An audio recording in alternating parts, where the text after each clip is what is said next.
मित्रों नमस्कार। आपका मित्र डॉक्टर पवन जायसवाल अपने यूट्यूब चैनल में आपका स्वागत करता है।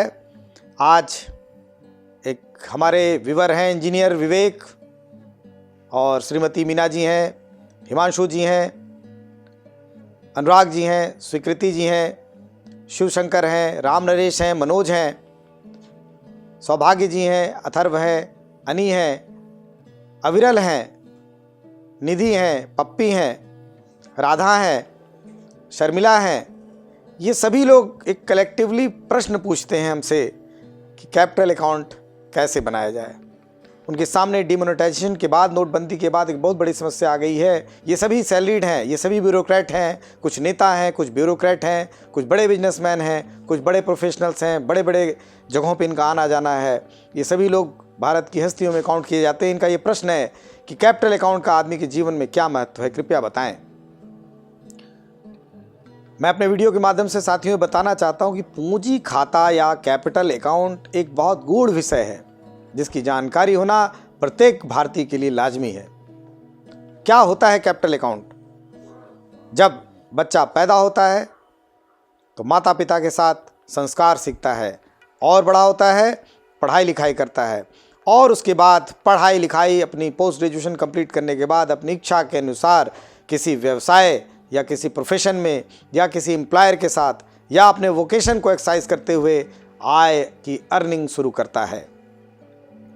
पहली अर्निंग आय की कहाँ से होती है? पहली अर्निंग आय की आय आधा पहले वहाँ से शुरू होता है जब उस व्यक्ति के दादा दादी, नाना नानी या उसके रिलेटिव्स, उसके माता पिता उसको 18 साल का होने पर एक चेक के माध्यम से गिफ्ट करें। अब बेटा तुम बड़े हो गए हो, बिटिया तुम अब बड़ी हो गई हो, यह पैसा लो और अपने कैरियर को आगे बनाओ। ये जो पैसा उसके दादा दादी, नाना नानी, मामा मामी, चाचा चाची या माता पिता द्वारा या बड़े भाई बहन द्वारा उसे दिया जाता है, यह उसकी पूंजी की बीज होता है। यह उसका होता है कैपिटल, जो कि इस पैसे को उन्हें उस व्यक्ति को या प्राप्तकर्ता को अपने अग्रजों को वापस नहीं करना है। ये लव एंड अफेक्शन में दिया गया अमाउंट है, एक टोकन है कि जाओ इस अमाउंट से पढ़ाई करो, उच्च शिक्षा करो या कोई व्यापार या पेशा करो, या जाओ एक नया एम्प्लॉयर ढूंढो इसी पैसे से और खुलकर वेतन पाओ, बड़ा हुआ वेतन पाओ। यह कैपिटल है, इसकी एंट्री होनी चाहिए। आपके पास एक रजिस्टर होना चाहिए, अपना एक डायरी होनी चाहिए जहाँ पे ये नोट करें कि हमारे किस रिलेटिव ने मुझे कितने प्रेम से कितना रुपए किस चेक के माध्यम से दिया। यह आपके पूंजी का बीज है। जिस वर्ष, जिस तिथि, जिस वित्तीय वर्ष में पैसा मिला नोट करें और आगम की तरफ, आय की तरफ इसे दर्शाएं। इस पे आपको कोई कर नहीं देना है, क्योंकि जिन्होंने भी ये पैसा आपको गिफ्ट किया है वो ऑलरेडी कर दे चुके हैं। उन्होंने अपनी कर योग्य आय में से, बचत में से आपको यह अमाउंट गिफ्ट किया था, उपहार दिया था। यहाँ से शुरू होती है आपकी जर्नी कैपिटल की। इसके पश्चात यदि आप एम्प्लॉई हैं तो देखिए क्या होता है। आपको साल भर मिलेगी सैलरी, जिसमें मिलेंगे अलाउंसेस, अनुलाभ। अलाउंसेस मैंने भत्ते, अनुलाभ मीन्स परक्विजिट्स, ये दोनों आपको मिलेंगे। आप इस वेतन पर, भत्तों पर, अनुलाभ पर देंगे कर। कर देने के बाद जो अमाउंट बचेगा उसमें से आप सेविंग करेंगे, बचत करेंगे। बचत करने के बाद जो अमाउंट बचेगा उसमें आप खर्चे करेंगे मासिक आधार पर, क्योंकि आपके लिए रोटी, कपड़ा, मकान, मोबाइल, शिक्षा, स्वास्थ्य ये भी बहुत ही इम्पॉर्टेंट है। इसके अतिरिक्त अगर कोई पैसा बच जाता है आपके पास, जो कि बैंक में कैश इन हैंड या कैश एट बैंक या कैश इन हैंड की तरह आपके पास है, तो वह आपकी है नेट पूंजी या शुद्ध कैपिटल। आपने जो बचतें आयकर से छूट के लिए की थी वो बचतें आपकी पूंजी हैं। इसके अतिरिक्त आपके पास जो कैश इन हैंड या कैश एट बैंक है वह भी आपकी एक बहुमूल्य पूंजी है। इस पूंजी को आप चाहें तो बैंक में रहने दें या उससे आप एफडीआर कर लें, मार्केट में एसआईपी के थ्रू इन्वेस्ट करें, म्यूचुअल फंड्स खरीद लें, शेयर मार्केट में इन्वेस्ट करें, मकान खरीदें, दुकान खरीदें, ज़मीन खरीदें, असेट्स क्रिएट करें, गोल्ड खरीदें, जहाँ तक चाहें उतना एक्सपेंशन करें। यह सब आपकी एसेट है।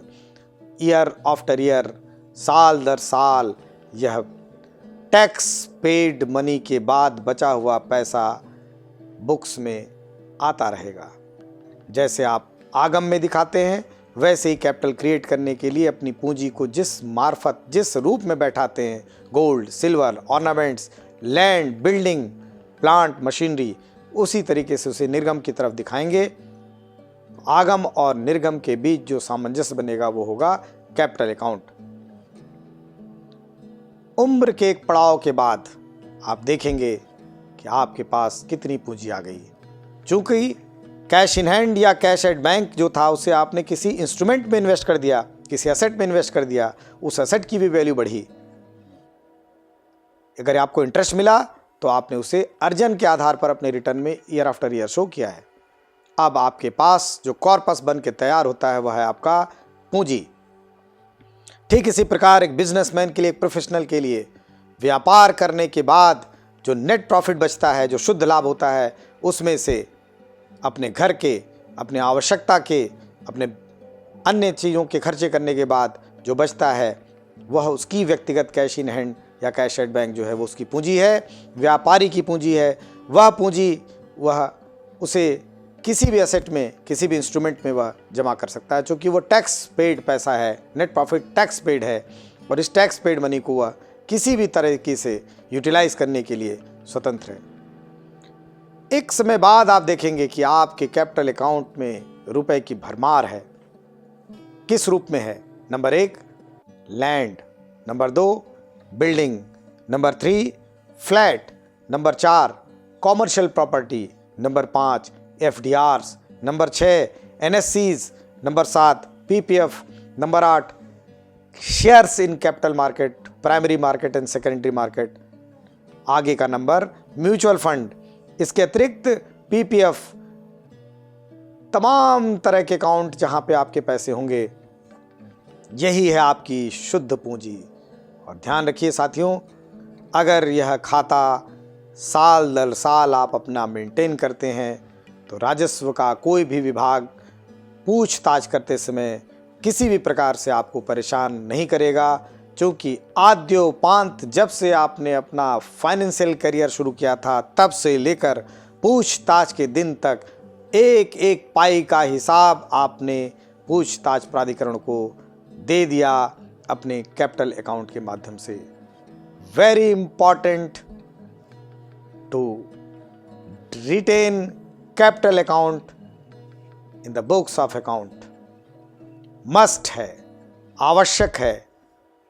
और आज के परिप्रेक्ष्य में नोटबंदी के बाद जब भारत विकास की तरफ अपरिमित गति से आगे बढ़ रहा है, डिजिटल लेन देन भारत में बढ़ रहे हैं, ऑनलाइन बैंकिंग बढ़ाई जा रही है, हर एक व्यक्ति को उसके सरोकार से उसका हिस्सा मिलना तय है, ऐसे में कैपिटल अकाउंट बनाना, पूंजी खाता बनाना बहुत ही प्रासंगिक है। साथियों, आज मैं आपके साथ थोड़ा इमोशंस में बह गया। कैपिटल अकाउंट को आपके जीवन से जोड़कर आपको बताना उचित था, लाजमी था। यह मेरा दायित्व था कि मैं आपको कैपिटल अकाउंट के बारे में आद्योपांत विशेष तरीके से बताने की कोशिश करूं। और अगर आपको मेरा यह वीडियो, मेरा यह वक्तव्य पसंद आया हो तो इसे लाइक अवश्य करिएगा, अपने दोस्तों में शेयर करिएगा, हमें बताइएगा कि आपको यह वीडियो कैसा लगा। आने वाले समय में आयकर अधिनियम 1961 को अति सामान्य रूप से आयकर के हव्वा को तोड़ते हुए, बिल्कुल सिंप्लीफाई करते हुए हम आपको और भी वीडियोस हिंदी माध्यम से, अंग्रेजी माध्यम से देने का वादा करते हैं, देते रहेंगे। आप हमारे वीडियोस को लाइक करते रहिए, सब्सक्राइब करते रहिए। धन्यवाद, नमस्कार।